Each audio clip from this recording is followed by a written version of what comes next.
40 minutes. That's how long the Thanksgiving dinner had been going before Harold Whitfield decided he'd had enough of watching his son-in-law eat in silence, and finally said, loud enough for the whole table to hear, exactly what he thought of the man his daughter had married. The Whitfield dining room was the kind of room built specifically to impress, rather than to comfort, a long mahogany table that could seat 14. A crystal chandelier Constance dusted personally every month. The good china brought out only for occasions exactly like this one. Walt had sat at that table more times than he could easily count over the years, always in the same chair near the far end, always navigating the same careful choreography of polite conversation that inevitably, eventually, curved back toward some version of the comparison Harold seemed unable to resist making. You know, Walter, I still don't understand it, Harold said, setting down his wine glass with the particular precision of a man who has been waiting all evening for the right moment to deliver a rehearsed line. 22 years in the Army, and you come out the other side pushing a lawnmower at a high school. Denise could have married any number of men who actually built something with their lives. Instead, she got a groundskeeper with a pension. The table went quiet in that specific way tables go quiet when somebody has finally said out loud what they'd only been implying for years. Walt Briggs's daughter, Sophie, 15 years old and sitting close enough beside her father to feel him go still, looked up sharply. Her fork stopped halfway to her mouth. Constance Whitfield, Harold's wife, made a small, disapproving sound, but didn't actually contradict him. Denise's younger sister, Marisol, and her considerably more successful husband exchanged the kind of glance that suggested this wasn't the first time they'd heard some version of this speech. Just the first time it had been delivered quite this, bluntly, in front of the whole family. Walt didn't say anything right away. He set down his own fork, folded his hands on the edge of the table, and looked at his father-in-law with an expression that gave away almost nothing. The particular stillness of a man who has weathered considerably worse insults than this one and has learned, over the years, exactly how much value there is in letting a room sit in its own discomfort before responding to it. He would have let it go, the way he'd let every version of this same conversation go for 6 years running, if the doorbell hadn't rung at that exact moment, cutting through the tension with a sound that made everyone at that table turn toward the front hall, none of them expecting the man who was about to walk through it, or the story he was about to tell. Walt Briggs spent 22 years in the United States Army, rising from an 18-year-old private who enlisted the week after high school graduation to a lieutenant colonel who commanded a battalion of nearly 600 soldiers before he retired. He served 4 combat deployments across 2 different conflicts, was awarded a Bronze Star with Valor device for actions during his 3rd deployment that he has never once described in detail to anyone outside his closest circle of fellow officers, and finished his career as one of the most respected battalion commanders in his division. The kind of officer other officers spoke of with the particular, understated reverence reserved for men whose competence never needed to announce itself loudly. The Bronze Star came from an afternoon Walt rarely lets himself revisit in any real detail. An ambush that caught his convoy on a stretch of road that had been quiet for weeks before it suddenly wasn't. Small arms fire, and an eyed strike converging within the same chaotic 90 seconds, a young private pinned down in an exposed position with his vehicle disabled and no clear path to cover. Walt had moved without hesitation, the same trained instinct that had carried him through 3 prior deployments, coordinating suppressing fire while personally exposing himself to pull that private to safety. And the after-action report that eventually earned him the Valor device described, in the flat, clinical language such reports always use, actions that had unquestionably saved at least 4 lives that afternoon. Walt has never once told that story at a dinner table. He carries it the way most men who've earned decorations like that carry them privately. without performance, understanding that the story belongs more to the men who were there with him than to any audience who wasn't. The private he'd pulled to safety that day, a 19-year-old from Ohio named Danny Kowalski, had gone on to finish his own enlistment and return home to a quiet life, running a hardware store his family had owned for 3 generations. And he had called Walt every single year on the anniversary of that ambush for the past 15 years. A brief, understated conversation that never dwelt on the specifics of what had happened, but always ended the same way, with Kowalski thanking him again, plainly, for a debt he clearly believed could never be fully repaid, regardless of how many years passed. Walt had tried, more than once over those 15 years, to redirect the gratitude, insisting that any soldier in his position would have done the same thing, and Kowalski had told him every single time that this wasn't true, that he'd served alongside plenty of officers in his own later years who wouldn't have moved as fast or as decisively, and that he intended to keep calling every year for exactly as long as both of them were alive to take the call. He carries the physical reminder of that afternoon, too, a scar along his left forearm from shrapnel that had caught him in the same exchange, faded now to a thin, pale line most people never notice unless they're looking directly for it. Sophie had asked him about it once, years earlier, tracing her small finger along the scar with the frank curiosity of a young child, and Walt had told her, simply, that he'd gotten hurt helping a friend. A true answer stripped down to its most essential age-appropriate shape. The kind of careful, incremental honesty he'd always believed in offering his daughter as she grew old enough to handle. Successively fuller versions of the truth.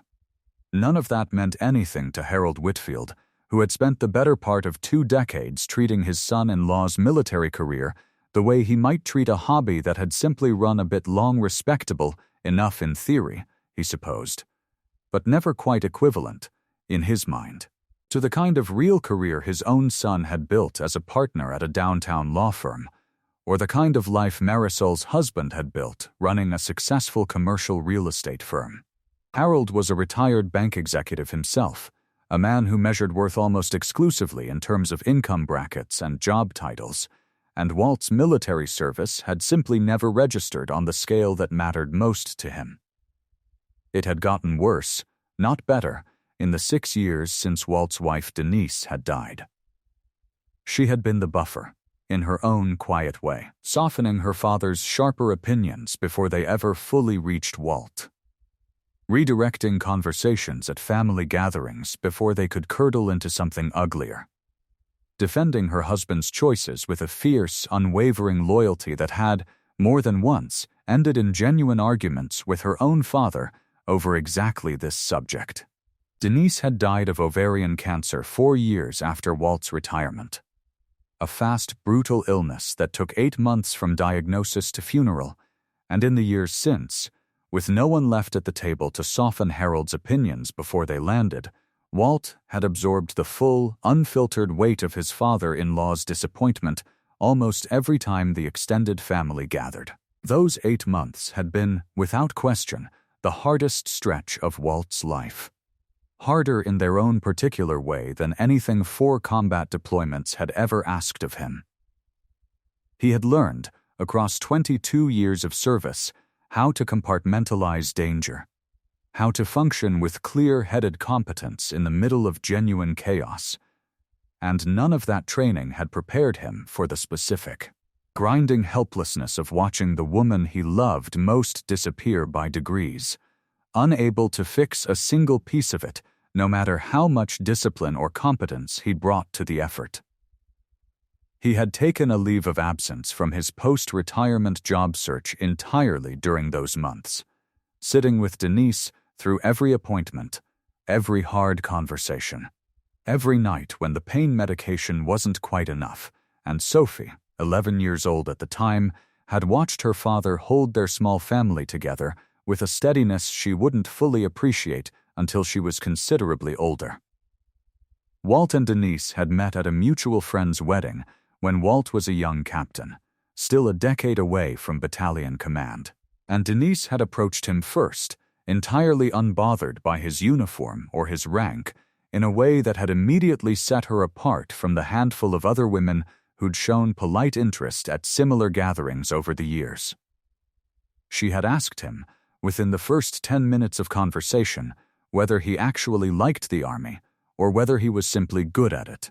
A distinction Walt had never once been asked to consider so directly, and he had found himself, to his own surprise, giving her a longer and more honest answer than he'd given almost anyone up to that point in his career. They married 18 months later, and Denise spent the following 2 decades building her own career as a pediatric nurse across half a dozen different duty stations, uprooting her own professional life again and again without complaint, the particular resilience of a military spouse who understood, deeply, that her husband's service was something they were building together rather than something happening to her. One evening near the end, when the pain medication had bought her a rare clear-headed hour, Denise had made Walt promise her something specific, not that he'd never remarry, not that he'd move on in any particular way, but that he would never once let Sophie grow up believing her father's worth was measured by anything other than how he showed up for her, day after day, in the small, unglamorous ways that actually mattered. "Don't you dare let my father's opinions get inside your head," she told him, gripping his hand with what strength she had left. "You are the finest man I have ever known, Walt Briggs, and I need you to believe that, even after I'm not here to keep reminding you." Walt has carried that instruction with him every single day since. Through 6 years of Thanksgiving dinners that tested it more than he ever expected any single promise to be tested. He built a life for the two of them afterward, with the same careful, deliberate discipline he brought to everything, a schedule that ran like a formation. A house that stayed orderly not out of vanity, but because order was one of the few things he knew how to reliably offer a daughter who'd lost her mother far too young. Mornings meant breakfast together before the school bus. Always the same easy, unhurried rhythm, regardless of what either of them was carrying that particular day. Afternoons meant Walt home by 4:30, without exception, whether that meant helping with homework or driving Sophie to soccer practice, or simply being present in the house while she did her own thing. Because presence, he had decided somewhere in the raw first months of grief, mattered more than almost anything else he could offer her. Sophie had inherited her mother's sharp wit and her father's careful, watchful stillness in roughly equal measure. A combination that made her, at 15, considerably more perceptive than most people gave a teenager credit for being. She kept a running joke going with her father about his pancakes, which had never once in 6 years of Saturday mornings come out a perfect circle, and she updated an entirely unscientific scorecard taped inside a kitchen cabinet door that rated each week's attempt on a scale that had somehow expanded, over the years, to include categories like structural integrity and overall vibe. Walt played along every single week, with the same mock seriousness, understanding that the ritual mattered considerably more than the actual pancakes ever had. She had taken up soccer the year after her mother died, not because she'd shown any particular natural talent for it, but because Denise had loved the sport, and Sophie had wanted, in her own 11-year-old way, to keep some piece of her mother's enthusiasm alive in her own life. Walt had coached her recreational team for 2 seasons before she moved up to the school's competitive program, standing on cold sidelines every Saturday morning with a thermos of coffee and the same quiet, steady encouragement he brought to everything. Never once the loud, red-faced parent screaming from the sidelines. Always the calm presence Sophie could find with a single glance whenever a game got tense. Evenings, most nights, meant homework at the kitchen table while Walt made dinner, the two of them talking through whatever had happened in each other's days with an easy openness that Walt had worked hard to build and protect. understanding that a teenage daughter's willingness to actually talk to her father was a fragile, precious thing that required consistent, patient tending rather than being simply assumed. Bedtime, even now that Sophie was 15 and would have scoffed at anything resembling a formal ritual, still meant a brief check-in at her door most nights. Walt asking whether she needed anything. Sophie usually waving him off with the particular affectionate exasperation of a teenager who nonetheless clearly valued the gesture more than she'd ever admit out loud. Walt had retired from the army 2 years before Denise's diagnosis, a decision he'd made deliberately, turning down a promotion board that would very likely have advanced him to full colonel and put him on a clear path toward general officer rank. Because the timing would have required a move that Denise, in the middle of a career of her own she genuinely loved, hadn't wanted to make. And because Walt himself, 22 years and 4 deployments into a career that had cost him more than he ever fully explained to his in-laws, had decided he wanted to actually be present for the last stretch of Sophie's childhood, rather than watching it unfold through video calls from another deployment or another duty station 3 states away. He took a civilian job as the head of grounds and facilities maintenance at the local high school, work that let him keep the kind of steady, predictable hours a single father needed once Denise got sick and, later, once she was gone entirely. It was honest, useful work, the kind that kept a building running smoothly for over 1,000 students every single day. And Walt took genuine pride in doing it well. The same disciplined pride he'd brought to every job he'd ever held. Whether that job involved commanding 600 soldiers or making sure a school's heating system didn't fail during the coldest week of February. He ran his small crew of 4 groundskeepers with the same quiet, respectful leadership style that had made him effective as a battalion commander, never once raising his voice, always the first one at the building before dawn and often the last one to leave. Personally checking every boiler and every electrical panel himself rather than simply trusting the reports of others. A habit born of 22 years spent understanding that the person, ultimately, responsible for an outcome should never be too far removed from the details that produce it.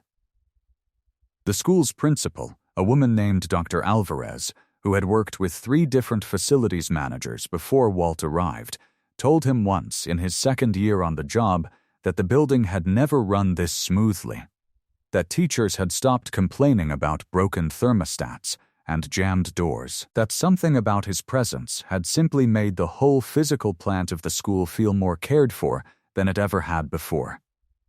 Walt had accepted the compliment the way he accepted most compliments, with a brief nod and a redirect toward his crew, insisting the credit belonged to all 4 of them rather than to him alone.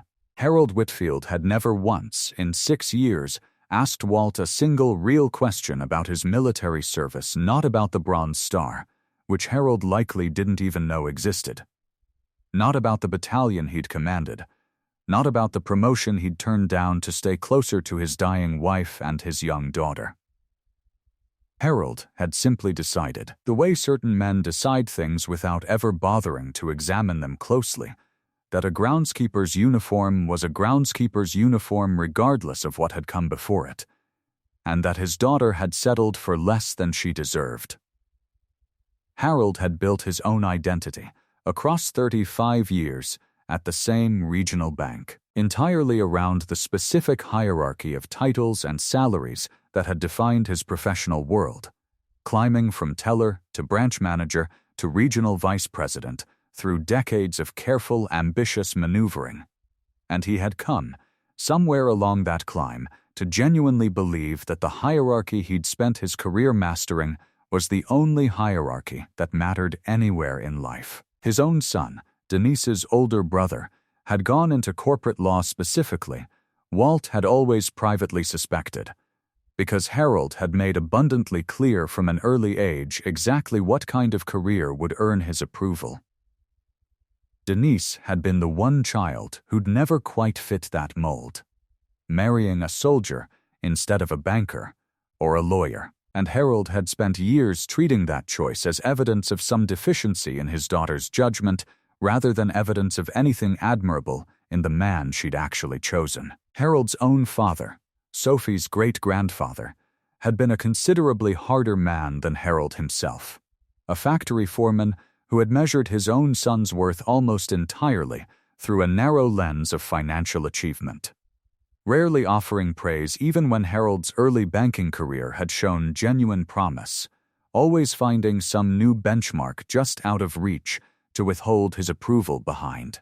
Harold had grown up in a house where love and achievement were quietly, painfully intertwined, where a report card full of A's earned a curt nod rather than any real warmth, where his father's rare moments of visible pride were always tied directly to some measurable external success rather than to anything about who Harold actually was as a person underneath the achievements. He had promised himself, as a young man starting his own career, that he would never repeat that particular pattern with his own children, and in his own accounting of things, for years, he genuinely believed he attended school plays, coached Little League for a season, showed up in the ways his own father never had. What he never fully recognized, not until that Thanksgiving evening forced the recognition on him directly, was that he had simply transplanted his father's narrow, achievement-based measure of worth from his own childhood directly onto how he evaluated the men his children chose to marry, applying the exact same unforgiving hierarchy to Walt that his own father had once applied to him, without ever once examining where that hierarchy had actually come from or whether it deserved the authority he'd always simply assumed it carried. Sophie, sitting beside her father at that Thanksgiving table, had grown up hearing versions of this same criticism for as long as she could clearly remember, and she had watched, over the years, the particular toll it took on her father, not dramatic, not the kind of hurt that produced arguments or confrontations, but a quiet, accumulating weariness that showed up in small ways only someone who loved him closely would notice. The slight tightening around his eyes whenever Harold's name came up on the calendar. The extra minute he'd take, alone in his truck, before walking into any family gathering. The careful, deliberate restraint he brought to every single one of these dinners, absorbing insult after insult, without ever once giving his father-in-law the satisfaction of a reaction. 22 years in the Army, and you come out the other side pushing a lawnmower at a high school, Harold had said, and Sophie had felt something in her own chest go tight and furious on her father's behalf. The particular protective anger a child feels watching a parent absorb an unfairness too large for them to fully understand yet. Though she understood, even at 15, more of it than her grandfather probably realized.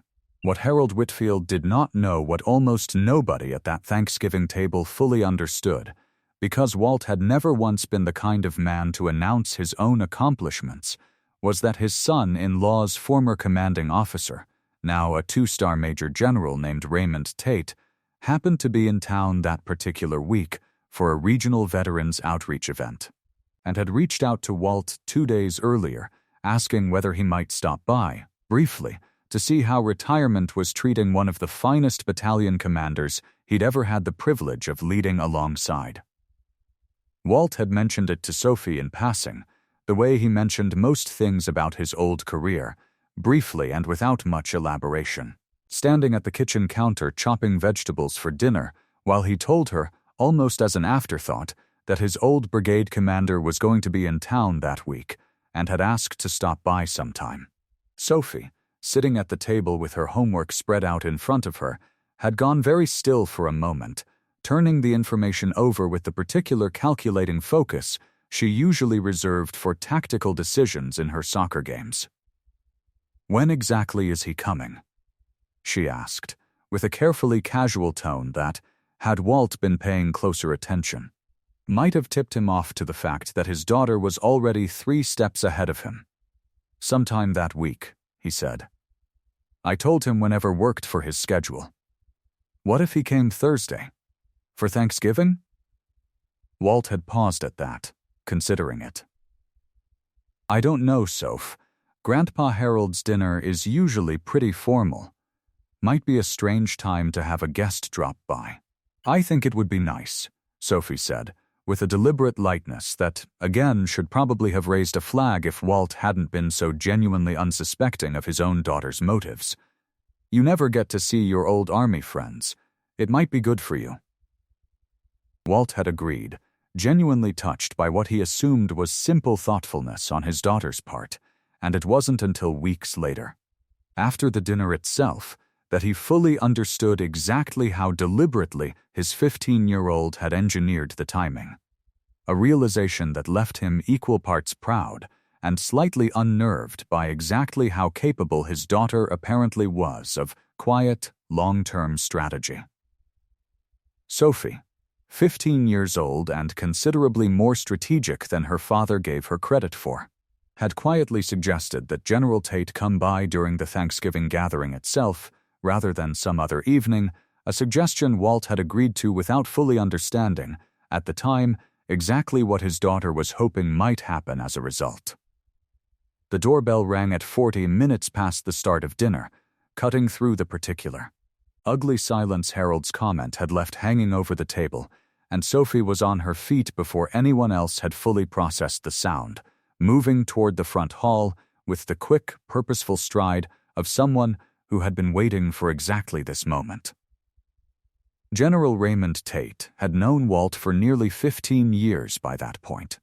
First as a battalion commander directly under Tate's brigade during Walt's second deployment, and later, once Tate had risen to general officer rank himself, as something closer to a mentor and genuine friend.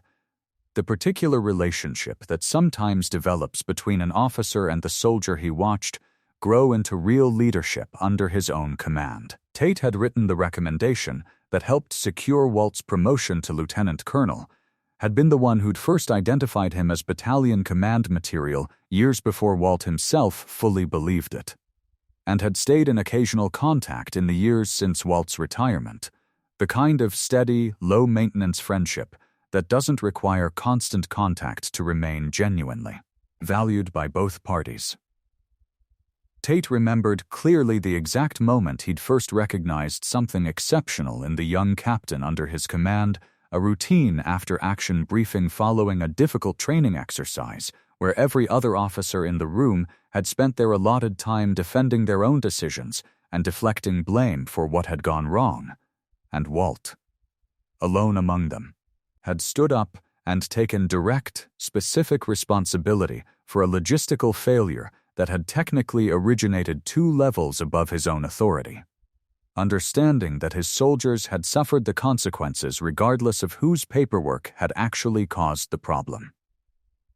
"That's not a common instinct," Tate had told a fellow colonel afterward, an observation he still remembered clearly enough to repeat nearly 2 decades later at a Thanksgiving table 3 states away. Most young officers are still learning to protect their own careers at that stage. Briggs was already thinking about his soldiers first. I made a note right then that I intended to watch how far that instinct carried him. It had carried him, as Tate had suspected it might, considerably further than most officers of his generation, through increasingly demanding commands and increasingly difficult deployments, always with that same instinct intact even as the stakes grew larger and the pressure grew heavier. Tate had watched, over the ensuing years, more than a few promising young officers eventually lose that particular quality somewhere along the climb toward higher rank, hardened or hollowed out by the accumulating weight of command in ways that dulled the very instincts that had made them promising in the first place. Walt never had. It was, Tate had come to believe, the single rarest and most valuable quality he'd encountered in nearly 4 decades of military service, and it was precisely that quality, the specific unglamorous decency of a man who thought of others before himself, consistently, across 2 decades and 4 deployments, that he found himself wanting an entire dinner table to properly understand. General Raymond Tate was 61 years old. Silver-haired and broad-shouldered in the particular way career soldiers often remain even decades removed from their most physically demanding years. Dressed that evening in a simple collared shirt rather than his uniform, though the bearing that came with 38 years of military service never fully leaves a man regardless of what he happens to be wearing. He stepped through the front door with a warm, easy smile for Sophie, whom he'd met a handful of times over the years at various military family functions, and then his eyes found Walt across the room, and his whole face brightened with the specific, genuine delight of a man greeting someone he holds in real, considered esteem. "Lieutenant Colonel Briggs," he said, using Walt's old rank with the particular formality that, among career military men, often carries more warmth than any casual greeting could manage. "I hope I'm not intruding. Your daughter mentioned you might have some family in town, and I thought I'd finally get the chance to properly meet the people who raised the woman who managed to marry the best battalion commander I ever served alongside." The table, which had gone quiet during Harold's earlier comment, went quiet again now, though the texture of the silence had changed entirely, no longer the ugly, tense silence of an insult freshly delivered, but the confused, recalibrating silence of a family suddenly encountering information that didn't fit the story they'd been telling themselves for years. Harold Whitfield set down his wine glass again, this time with considerably less confidence than before. "I'm sorry," he said. "Did you say General?" "Major General Raymond Tate," the visitor said, extending a hand, his tone perfectly pleasant, giving no indication that he'd heard anything of the conversation that had been happening moments before he arrived. Though Sophie, watching from beside him, suspected strongly that he had, and had simply chosen the most effective possible entrance regardless. "And you must be Denise's father. I only met your daughter once, at a hail and farewell years back, but I remember her well. Sharp, funny, entirely unafraid to tell a room full of officers exactly what she thought of us. Walt used to say she kept him honest." Constance rose from her seat immediately, the particular reflexive hospitality of a longtime hostess overriding whatever confusion she was still processing, and began fussing over whether General Tate would like a proper seat at the table, whether he'd eaten, whether he needed anything at all. The small automatic kindnesses that had always been her way of managing situations too large for her to fully process in the moment. Harold, meanwhile, sat frozen at the head of the table, his earlier confidence visibly draining out of him in real time as he processed the specific rank and title that had just walked through his own front door. General Tate settled into the empty chair Sophie pulled up for him at the corner of the table, declining food but accepting a cup of coffee, and began, without any particular ceremony, to do the thing Sophie had been quietly hoping he might do since she'd first suggested this timing to her father talk, plainly and without exaggeration, about exactly who Walt Briggs had been during the 22 years nobody at that table had ever bothered to ask him about directly. He talked about the battalion Walt had commanded, nearly 600 soldiers across 4 companies, describing, in the specific, technical language of a man who genuinely understood the difficulty of the job, exactly what it took to keep an organization that size functioning smoothly under the pressure of deployment. The endless logistics, the personnel challenges, the particular weight of being responsible for that many young lives at once. He talked about Walt's 3rd deployment, the one that had earned him the Bronze Star with Valor device, describing, carefully and with real restraint, an ambush that had put an entire convoy in danger, and the specific, decisive leadership Walt had shown in getting every single soldier under his command out alive, without ever once making the story sound like the kind of dramatic action movie moment it might have been in less careful hands.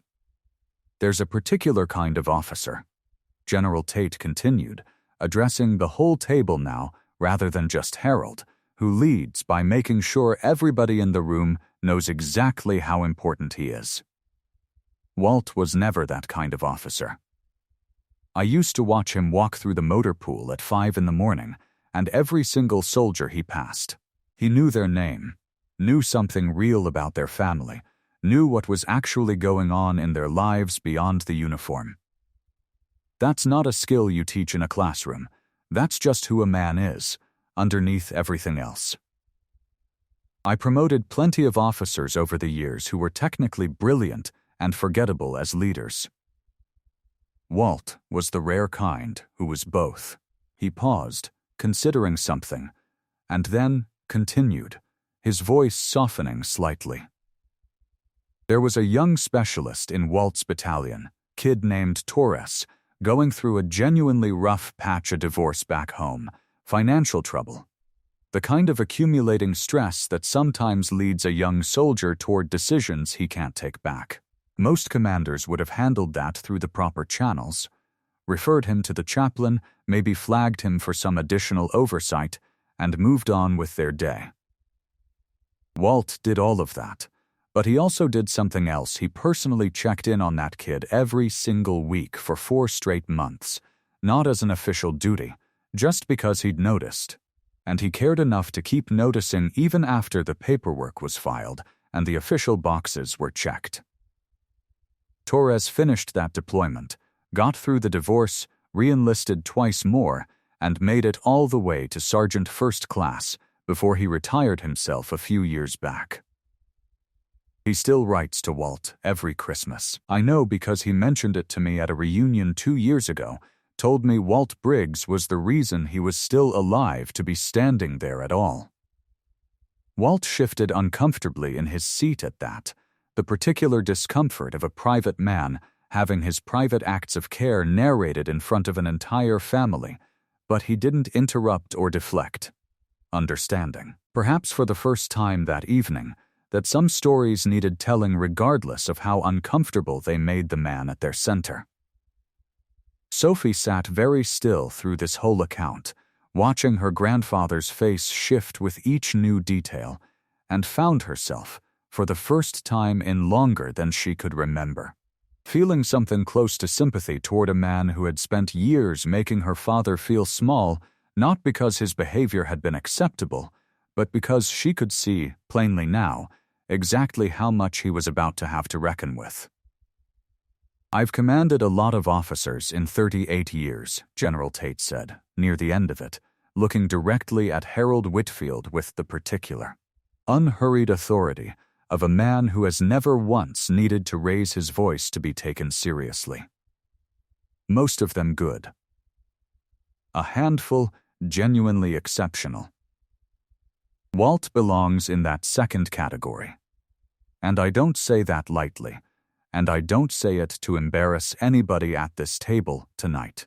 I say it because I think it's possible some of you have spent a long time not fully understanding what kind of man has been sitting at your holiday table all these years, and I happen to be in town this week with the chance to fix that, so I took it.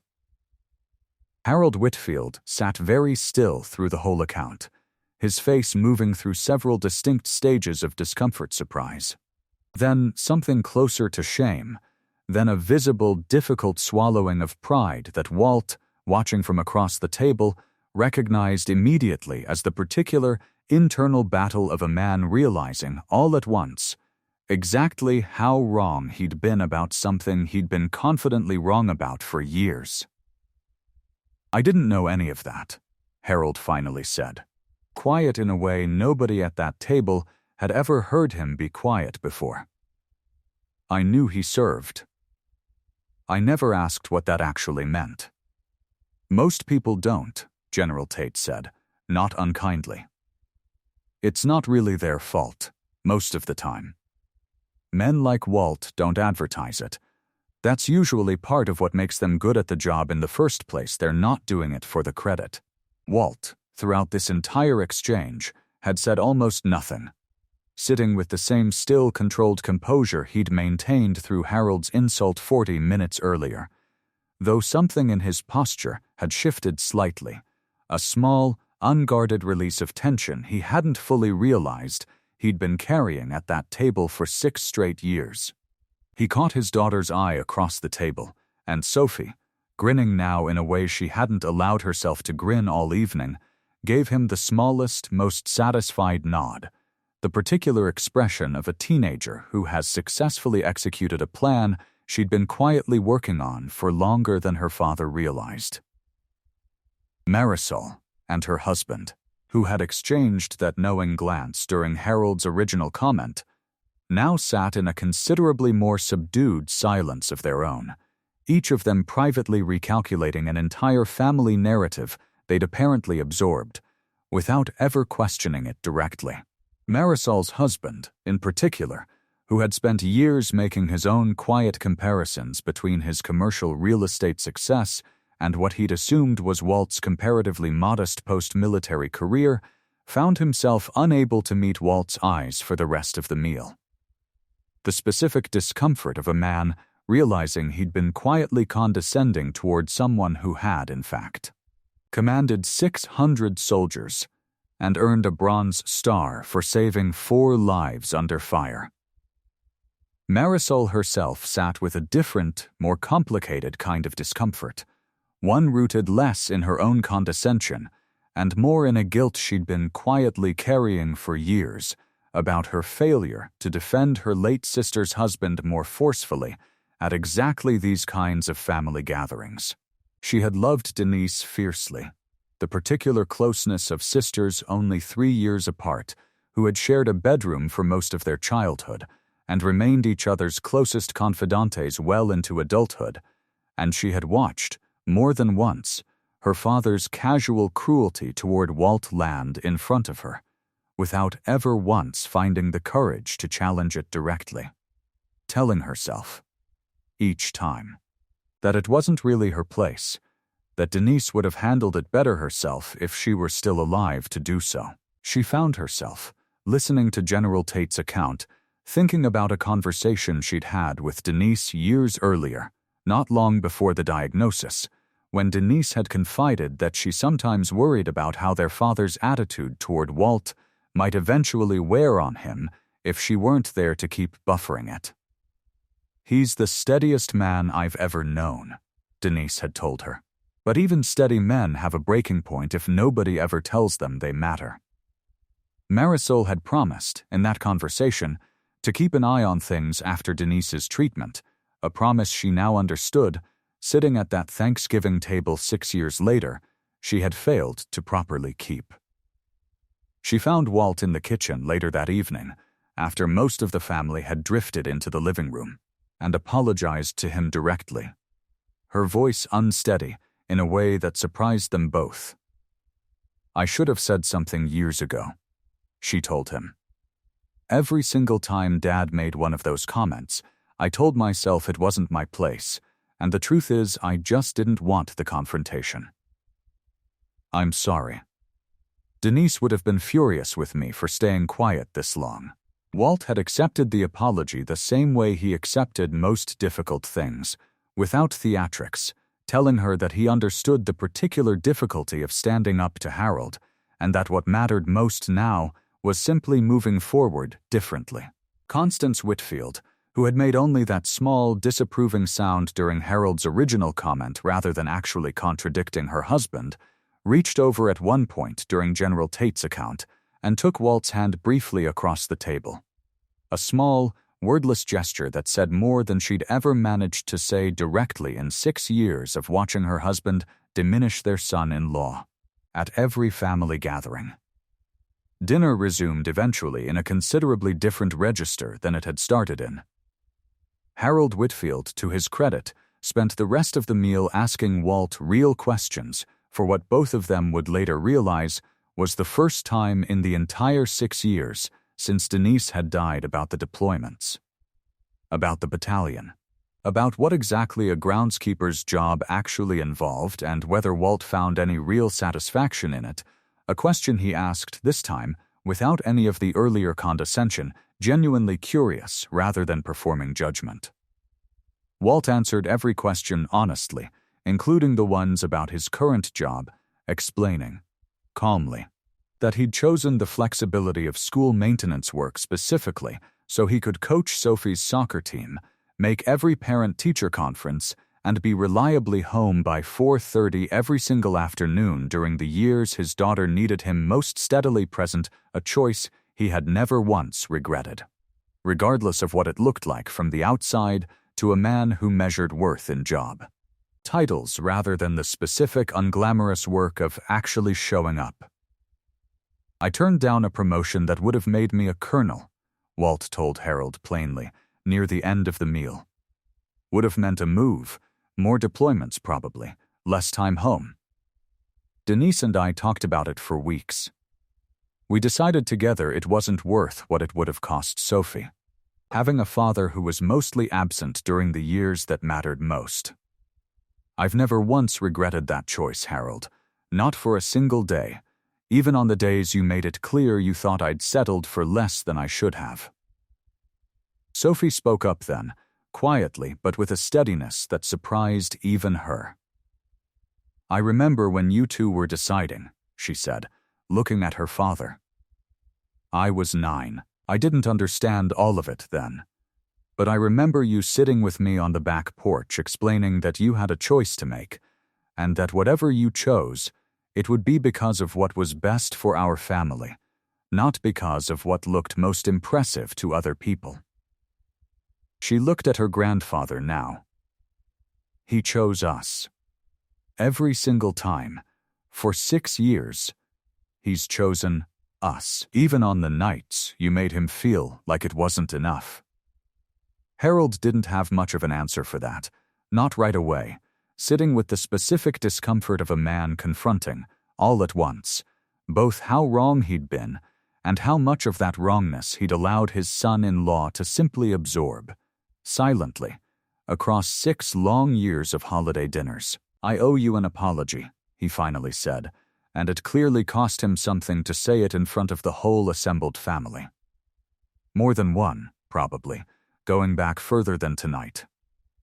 I let my own ideas about success get in the way of actually seeing what my daughter saw in you, and what she clearly knew all along. I'm sorry, Walter. Genuinely, Walt considered the apology for a moment, the same measured consideration he brought to most things that mattered, and then nodded, accepting it without theatrics. I appreciate that, he said.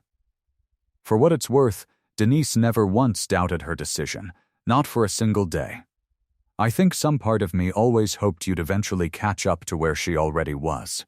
General Tate stayed another hour after that, long enough to finish a second cup of coffee and tell a handful of considerably lighter stories about Walt's early years as a young lieutenant. Stories that had the whole table laughing by the time he finally excused himself, citing an early morning flight, and shook Harold's hand warmly on his way out the door. Sophie walked him out to his car, and he paused before getting in, looking down at her with the same warm, genuine regard he'd shown Walt all evening. That was a good thing you did tonight, he told her, setting that up. Most people your age wouldn't have thought to. He never talks about himself, Sophie said. Not because he's hiding anything, just because he doesn't think it matters as much as it actually does. Somebody needed to say it for him. General Tate smiled at that, something genuinely moved crossing his weathered face. You're going to be exactly the kind of adult this country needs more of, he told her. Take care of your father. He earned every bit of the peace he's built for the two of you. Sophie went back inside to find her father and grandfather still sitting together at the emptied table, talking quietly in a way she had genuinely never once witnessed between the two of them, and she stood in the doorway for a moment just watching it, understanding, even at 15, that she had just watched something important finally settle into place after 6 years of waiting for it. The relationship between Walt and Harold never became effortless after that Thanksgiving. 6 years of accumulated resentment doesn't dissolve in a single evening. However dramatic the catalyst, but it changed, fundamentally and permanently, into something built on genuine respect rather than quiet, unspoken condescension. Harold called for the first time about 2 weeks after Thanksgiving, an awkward, halting conversation about nothing in particular that both men understood, without needing to say so directly, was really about testing whether the new understanding between them would actually hold once the emotional weight of that dinner had faded. It held. Harold called again the following week, and the week after that, gradually building a rhythm of contact that had simply never existed between them before. Each conversation a little less stilted than the last. He came to Sophie's soccer games that spring, sitting beside Walt on the sideline, instead of arriving separately and leaving early the way he always had before. And more than once, Walt caught him watching the two of them together with an expression that looked, unmistakably, like a man trying to make up for lost time the only way he actually knew how, by simply showing up, consistently, the same lesson Walt himself had spent his whole life quietly practicing. At one particularly cold April game, Harold showed up with a thermos of coffee for both of them, an unremarkable gesture that nonetheless struck Walt as significant. The first time in 6 years his father-in-law had ever thought to bring him anything at all. They had one real conversation that spring, standing together after one of Sophie's games while she celebrated a win with her teammates, that Walt has come to think of as the moment their relationship genuinely turned a corner rather than simply softening around the edges. Harold admitted, haltingly, that he'd spent most of his adult life afraid of being seen as unsuccessful himself, a fear rooted in his own father's harsh judgments decades earlier, and that somewhere along the way he'd started measuring everyone around him by the same anxious yardstick he'd never fully escaped himself. "I made you carry something that was never actually about you," he told Walt. "That's the part I'm most sorry for. 6 years of you absorbing my own unfinished business." Walt had accepted that admission the same way he accepted most difficult things, without theatrics, simply nodding and telling Harold that understanding where something came from didn't erase what it had cost, but it did make it considerably easier to finally set down. The following summer, Harold surprised the entire family by asking Walt whether he might accompany him to a Memorial Day ceremony at the Regional Veterans Cemetery. An event Harold had never once attended in all his years. Uncertain, he admitted, whether he'd ever really had the right to be there, given how little he'd bothered to understand about what military families actually carried. Walt had welcomed him along, and the two men stood together that morning among rows of white headstones, Harold visibly moved in a way that surprised even himself, watching an honor guard fold a flag for a family 2 rows over and finally, fully, understanding in his body, rather than just his mind, exactly what kind of weight his son-in-law had spent 22 years quietly carrying on behalf of people just like the family standing in front of them. "I should have come to one of these years ago," Harold said afterward, standing beside Walt's truck in the cemetery parking lot. "I should have asked more questions a long time before General Tate had to answer them for me." "You're here now," Walt told him. "That counts for something. Probably counts for more than you think." By that second Thanksgiving, the family gathering looked considerably different than it had a year earlier. Harold made a point, before dinner even began, of asking Walt to say a few words about the year, something he'd never once done before, and Walt, uncomfortable but willing, offered a brief, genuine reflection on gratitude that touched, without dwelling on it directly, the particular distance the family had traveled since the previous Thanksgiving. Constance cried a little, openly, something she rarely allowed herself to do in front of the extended family, and even Marisol's husband, who had spent that first Thanksgiving unable to meet Walt's eyes, made a point of pulling him aside afterward to thank him, plainly, for handling that whole difficult evening with more grace than he himself would have managed in the same position. Walt still works at that high school, still keeps the same steady, predictable hours that let him be reliably present for his daughter every single afternoon, and he has never once, in the months since that Thanksgiving, felt the need to explain or justify that choice to anyone again. He didn't need Harold's approval to know the value of what he'd built. But he has come to understand, watching his father-in-law slowly, awkwardly learn to actually see him, that being finally, properly seen by someone who'd spent years looking past him carries its own particular kind of relief, even when you've long since made peace with living without it. Sophie keeps a small photo on her nightstand now. One General Tate sent a few weeks after that dinner a picture from years earlier, Walt in uniform, younger, standing in front of his battalion, a whole company of young soldiers arranged behind him in careful formation. She likes having it there, she told her father once, not because she needs proof of who he was, but because it reminds her, some mornings, exactly how much quiet strength it takes to walk away from that kind of recognition entirely and build something smaller, steadier, and entirely devoted to one particular teenage girl instead. Walt has thought, more than once in the months since that Thanksgiving, about how close that particular truth had come to staying buried forever, how easily General Tate's visit could have happened on some other evening entirely. How easily Sophie's small, deliberate suggestion could have gone differently. How many more years he might have simply continued absorbing his father-in-law's disappointment without either of them ever fully understanding what was actually being lost in the silence. He doesn't dwell on that possibility for long. He has never been a man who spent much time on what might have happened instead of what actually did. A discipline built across 22 years of a career that demanded he stay focused on the mission in front of him rather than the ones behind him. What he does think about, often, is his daughter's face that evening. The small, satisfied nod she gave him across the table once General Tate's account had finally landed, the particular pride of a 15-year-old who had quietly engineered something her father would never have thought to engineer for himself. He thinks about the particular gift of raising a child perceptive enough to notice what he'd been carrying silently for years, and brave enough to actually do something about it.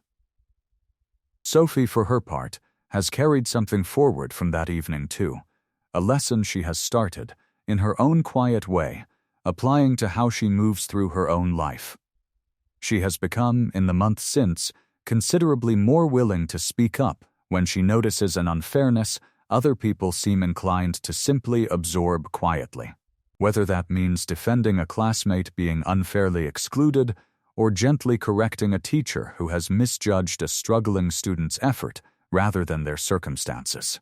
She told her father once, sitting on the back porch on an ordinary evening months after that Thanksgiving, that watching General Tate's account finally land at that dinner table had taught her something she suspected she'd carry for the rest of her life, that silence, however dignified, sometimes needs an outside voice to finally break it.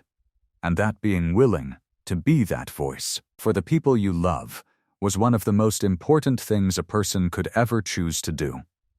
You didn't have to do that, Walt told her. I would have kept absorbing it forever. Probably, might have been fine. I'd made my peace with it. Mostly, I know, Sophie said. That's exactly why I had to. I got the better trade, Walt told her, when she said that to him, and he meant it completely. In the same plain, unadorned way, he means most things that matter to him most.